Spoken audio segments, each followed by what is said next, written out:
Day to day যে সমস্যাগুলো, সেই সমস্যাগুলো উপযুক্ত জায়গায় পৌঁছে দেওয়া, যাতে করে আমরা সাধারণ মানুষকে যতটা কম ভোগান্তির মধ্যে দিয়ে আমরা নিয়ে যেতে চাই। কারণ এই মুহূর্তে যতক্ষণ না পর্যন্ত নির্বাচিত মেয়র এবং তার অন্যান্যরা, মেয়র পরিষদরা থেকে শুরু করে বড় চেয়ারম্যান থেকে শুরু করে তারা দায়িত্ব পাচ্ছেন, ততক্ষণ পর্যন্ত একটু ধৈর্য ধরতে হবে সবাইকে।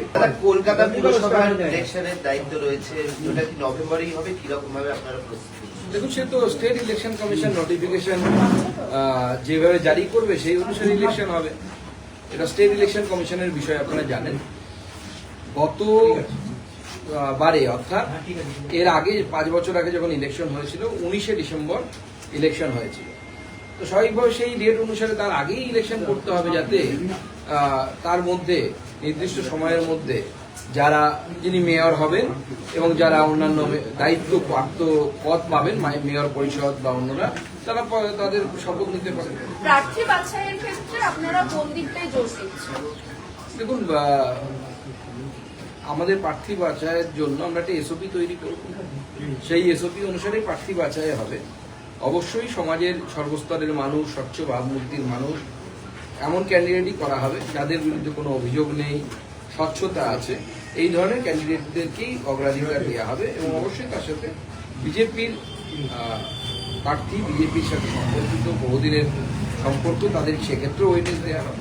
আগামী দিনে পার্টি ঠিক করবে, নট ইয়েট ফুললি ডিসাইডেড। আমি যদি বলি স্পেসিফিক্যালি, আমরা একটা এসওপি তৈরি করে আমরা সেই অনুসারে করব। কিন্তু একটা অভিযোগ তো উঠছে, যারা 4 তারিখের পর তৃণমূল থেকে বিজেপি হওয়ার চেষ্টা করেছেন, তাদের মধ্যে প্রাধান্য বাড়ছে। বিভিন্ন এলাকা থেকে এই অভিযোগ প্রাক্তন বিজেপি, আদি বিজেপি এরাই বলছেন। দেখুন, প্রার্থী পার্টি করবে। আমাদের রাজ্য সভাপতি আছেন, আমাদের মাননীয় মুখ্যমন্ত্রী আছেন, পার্টির একটা স্ট্রাকচার আছে। স্বাভাবিকভাবে আমাদেরও একটা কমিটি তৈরি হয়েছে। সেই কমিটি নিজ থেকে সবার সাথে আলোচনা করে নাম তুলে আনবে এবং তারপরে সেই প্রার্থী বাছাই প্রক্রিয়া অনুসারে সর্বশেষে রাজ্য সভাপতির সম্মতি অনুসারে প্রার্থী হবে। তো স্বাভাবিকভাবে আমাদের যদি কেউ মনে করে থাকে যে আমি প্রার্থী হয়ে গেছি, তাহলে পরে তাকে আফসোস করতে হবে। সে আফসোস করবে, কাঁদবে তখন। আপনাদেরই বিজেপি থেকেই প্রার্থী হবে 209টা ওয়ার্ডে, না কিছু সিট আপনারা এনসিপিআই জোট সঙ্গীকেও ছাড়েন? দেখুন, আমাদের রাজ্য সভাপতি তো আগেই বলেছেন যে এই রাজ্যে বিজেপির কোনো শরিক দল নেই। আমাদের রাজ্য সভাপতি বক্তব্য খুব পরিষ্কার যে এই রাজ্যে কোনো শরিক দল নিয়ে আমরা ভোটে লড়িনি, আমরা এই রাজ্যে একাই লড়েছি এবং এতগুলো সিট পেয়েছি। স্বাভাবিকভাবে আমরা এখনো পর্যন্ত কোনো শরিকি সিট শেয়ারিং এর বিষয়ে আলোচনা করিনি এবং এখনো পর্যন্ত আমার কাছে এই ধরনের কোনো প্রস্তাবও আসেনি। ভালো তৃণমূলকে কি জায়গা দেবেন এই 209 এর মধ্যে? ভালো আর কালো এই দুটোই হচ্ছে আপেক্ষিক। সেটা আপেক্ষিক বিষয় নিয়ে রাজনীতিতে কথা না বলাই ভালো। এই বিষয়ে এখনো কোনো সিদ্ধান্ত হয়নি। যদি মনে করে পার্টি যে মেয়র প্রজেকশন করবে, বা এরকমও হতে পারে যেরকম আমরা বিধানসভা নির্বাচন লড়লাম, যে আমরা নির্বাচন করে নিয়ে যারা সদস্য হলেন তারা ভোট দিয়ে নির্বাচিত করবেন কাকে তারা মেয়র বানাতে চান, সেটাও হতে পারে। আপনি এখানে দায়িত্বে, আপনি হাওড়ার ক্ষেত্রে দায়িত্বে রাহুল সিনহা, মানে যারা দীর্ঘদিন বিজেপিকে সামনে থেকে নেতৃত্ব দিয়েছেন, সেই দুজনের উপরই দুই প্রাক্তন রাজ্য সভাপতি। সে তো দেখুন, আমাদের রাজ্য সভাপতি শ্রমিক বাবু তিনি ঠিক করেছেন, সবার সাথে আলোচনা করেই করেছেন। মাননীয় মুখ্যমন্ত্রী তারও সাথে আলোচনা হয়েছে বলে আমার জানা বা শোনা আছে, বলা ভালো। তো স্বাভাবিকভাবেই সবাই মিলে সিদ্ধান্ত নিয়েছে। এ তো কোনো একজন ব্যক্তির কাজ নয়, এটা একটা দলগত প্রচেষ্টা।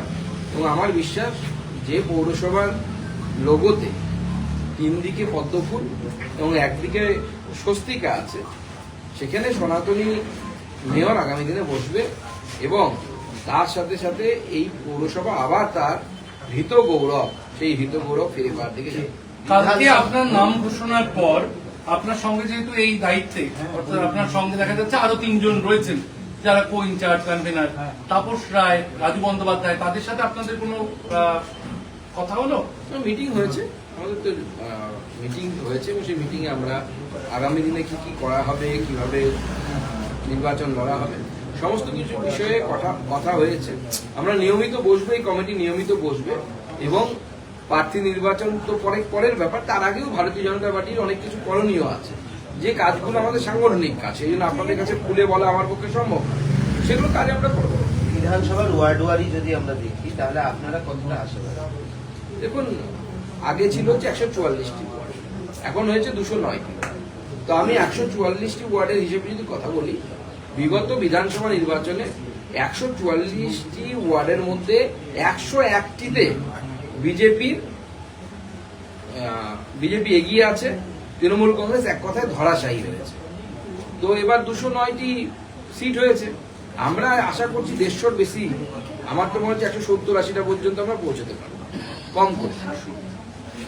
আরেকটা বিষয় উঠে আসছে সুকান্ত, সেটা হচ্ছে আপনি যে দায়িত্বটা পেয়েছেন কলকাতা পুরসভা যেহেতু এখন ডিফাঙ্ক, এবং সেখানে দেখা যাচ্ছে যে বিভিন্ন শহরের বিভিন্ন প্রান্ত থেকে মানুষের মধ্যে পুরো পরিষেবা নিয়ে তারা একটা ক্ষোভ দেখা যাচ্ছে।